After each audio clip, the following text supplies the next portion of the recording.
अंतिम सप्ताह में है। 2022 बस आने ही वाला है। आप सभी 2022 के स्वागत की तैयारी में जुटे हैं, लेकिन उत्साह और उमंग के साथ ही ये समय सचेत रहने का भी है।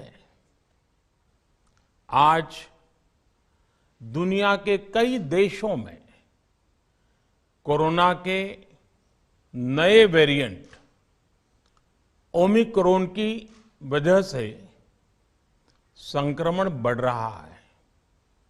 भारत में भी कई लोगों के ओमिक्रॉन से संक्रमित होने का पता चला है। मैं आप सभी से आग्रह करूंगा कि पैनिक न करें। हां, सावधान रहें, सतर्क रहें,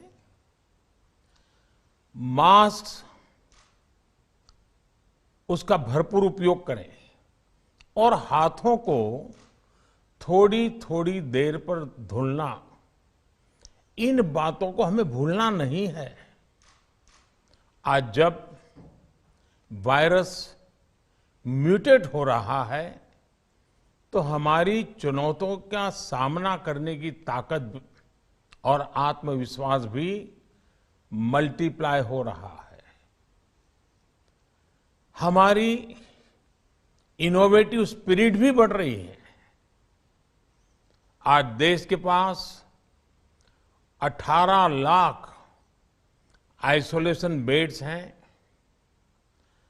5 लाख ऑक्सीजन सपोर्टेड बेड्स हैं, 1,40,000 आईसीयू बेड्स हैं। आईसीयू और नॉन आईसीयू बेड्स को मिला दें तो 90,000 बेड्स विशेष तौर पर बच्चों के लिए भी हैं। आज देश में 3,000 से ज्यादा पीएसए ऑक्सीजन प्लांट्स काम कर रहे हैं। 4 लाख ऑक्सीजन सिलेंडर्स देश भर में दिए गए हैं। राज्यों को जरूरी दवाओं की बफर डोज तैयार करने में सहायता की जा रही है। उन्हें पर्याप्त टेस्टिंग किट्स भी मुहैया कराई जा रही है। साथियों, कोरोना वैश्विक महामारी से लड़ाई का अब तक का अनुभव यही बताता है कि व्यक्तिगत स्तर पर सभी दिशा निर्देशों का पालन कोरोना से मुकाबले का बहुत बड़ा हथियार है। और दूसरा हथियार है वैक्सीनेशन। हमारे देश ने भी इस बीमारी की गंभीरता को समझते हुए बहुत पहले वैक्सीन निर्माण पर मिशन मोड में काम करना शुरू कर दिया था। वैक्सीन पर रिसर्च के साथ साथ ही approval processes, supply chain, distribution, training, IT support system, certification पर भी हमने निरंतर काम किया। इन तैयारियों का ही नतीजा था कि भारत ने इस साल 16 जनवरी से अपने नागरिकों को वैक्सीन देना शुरू कर दिया था। ये देश के सभी नागरिकों का सामूहिक प्रयास और सामूहिक इच्छा शक्ति है कि आज भारत 141 करोड़ वैक्सीन डोज के अभूतपूर्व और बहुत मुश्किल लक्ष्य को पार कर चुका है। आज भारत की वयस्क जनसंख्या में से 61% से ज्यादा जनसंख्या को वैक्सीन की दोनों डोज लग चुकी है। इसी तरह वयस्क जनसंख्या में से लगभग 90% लोगों को वैक्सीन की एक डोज लगाई जा चुकी है। आज हर भारतवासी इस बात पर गर्व करेगा कि हमने दुनिया का सबसे बड़ा, सबसे विस्तारित और कठिन भौगोलिक स्थितियों के बीच इतना सुरक्षित वैक्सीनेशन अभियान चलाया। कई राज्य और विशेष तौर से टूरिज्म की दृष्टि से महत्वपूर्ण राज्य जैसे गोवा, उत्तराखंड, हिमाचल जैसे राज्यों ने 100% सिंगल डोज वैक्सीनेशन का लक्ष्य हासिल कर लिया है। आज देश के दूर सुदूर गांवों में जब 100% वैक्सीनेशन की खबरें आती हैं तो मन को संतोष होता है। यह प्रमाण है हमारे हेल्थ सिस्टम की मजबूती का, हमारी टीम डिलीवरी का, हमारे हेल्थ केयर वर्कर्स के डेडिकेशन और कमिटमेंट का, और देश के सामान्य मानवी के अनुशासन और विज्ञान में उनके विश्वास का। हमारे देश में जल्दी ही नेजल वैक्सीन और दुनिया की पहली डीएनए वैक्सीन भी शुरू होगी। साथियों, कोरोना के खिलाफ भारत की लड़ाई शुरू से ही वैज्ञानिक सिद्धांतों, वैज्ञानिक परामर्श और वैज्ञानिक पद्धति पर आधारित रही है। पिछले 11 महीने से देश में वैक्सीनेशन अभियान चल रहा है। देशवासी इसके लाभ भी महसूस कर रहे हैं। उनकी रोजमर्रा की जिंदगी सामान्य हो रही है। आर्थिक गतिविधियां भी दुनिया के कई देशों की तुलना में उत्साहजनक रही हैं।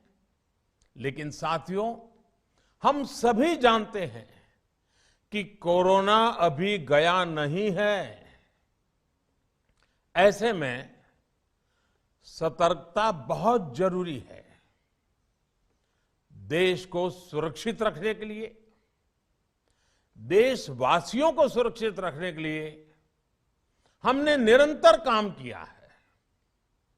जब वैक्सीनेशन शुरू हुआ तो उसमें भी वैज्ञानिक सुझावों के आधार पर ही ये तय किया गया कि पहली डोज किसे देना शुरू किया जाए, पहली और दूसरी डोज में कितना अंतराल हो, स्वस्थ लोगों को कब वैक्सीन लगे, जिन्हें कोरोना हो चुका है उन्हें कब वैक्सीन लगे, और जो कोमॉर्बिडिटी से ग्रस्त हैं उन्हें कब वैक्सीन लगे। ऐसे निर्णय लगातार किए गए और ये परिस्थितियों को संभालने में काफी मददगार भी साबित हुए हैं। भारत ने अपनी स्थिति परिस्थिति के अनुसार भारत के वैज्ञानिकों के सुझाव पर ही अपने निर्णय लिए हैं। वर्तमान में ओमिक्रॉन की चर्चा जोरों पर चल रही है। विश्व में इसके अनुभव भी अलग अलग है, अनुमान भी अलग अलग है। भारत के वैज्ञानिक भी इस पर पूरी बारीकी से नजर रखे हुए हैं, इस पर काम कर रहे हैं। हमारे वैक्सीनेशन को आज जब 11 महीने पूरे हो चुके हैं तो सारी चीजों का वैज्ञानिकों ने जो अध्ययन किया है और विश्व भर के अनुभवों को देखते हुए आज कुछ निर्णय लिए गए हैं। आज अटल जी का जन्मदिन भी है, क्रिसमस का त्योहार भी है, तो मुझे लगा कि इस निर्णय को आप सबके साथ साझा करना चाहिए। साथियों, 15 साल से 18 साल की आयु के बीच के जो बच्चे हैं, अब उनके लिए देश में वैक्सीनेशन प्रारंभ होगा। 2022 में 3 जनवरी को सोमवार के दिन से इसकी शुरुआत की जाएगी। ये फैसला कोरोना के खिलाफ देश की लड़ाई को तो मजबूत करेगा ही, स्कूल कॉलेजों में जा रहे हमारे बच्चों की और उनके माता पिता की चिंता भी कम करेगा। साथियों, हम सबका अनुभव है कि जो कोरोना वॉरियर्स हैं, हेल्थ केयर और फ्रंटलाइन वर्कर्स हैं, इस लड़ाई में देश को सुरक्षित रखने में उनका बहुत बड़ा योगदान है। वो आज भी कोरोना के मरीजों की सेवा में अपना बहुत समय बिताते हैं। इसलिए प्रिकॉशन की दृष्टि से सरकार ने निर्णय लिया है कि हेल्थ केयर और फ्रंटलाइन वर्कर्स को वैक्सीन की प्रिकॉशन डोज भी प्रारंभ की जाए। इसकी शुरुआत 2022 में 10 जनवरी सोमवार के दिन से की जाएगी। साथियों, कोरोना वैक्सीन का अब तक का ये भी अनुभव है कि जो अधिक आयु वाले हैं और पहले से ही किसी न किसी गंभीर बीमारी से पीड़ित है, उन्हें प्रिकॉशन लेना सलाह योग्य है।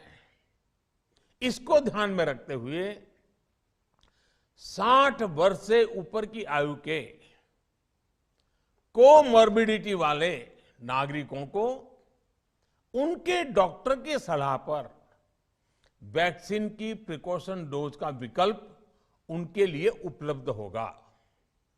ये भी 10 जनवरी से प्रारंभ होगा। साथियों, मेरा एक आग्रह है कि अफवाह, भ्रम और डर पैदा करने के जो प्रयास चल रहे हैं, उनसे बचना चाहिए। हम सभी देशवासियों ने मिलकर अब तक दुनिया का सबसे बड़ा वैक्सीनेशन अभियान चलाया है। आने वाले समय में हमें इसको और गति देनी है और विस्तार देना है। हम सभी के प्रयास ही कोरोना के खिलाफ इस लड़ाई में देश को मजबूत करेंगे। आप सबका बहुत बहुत धन्यवाद।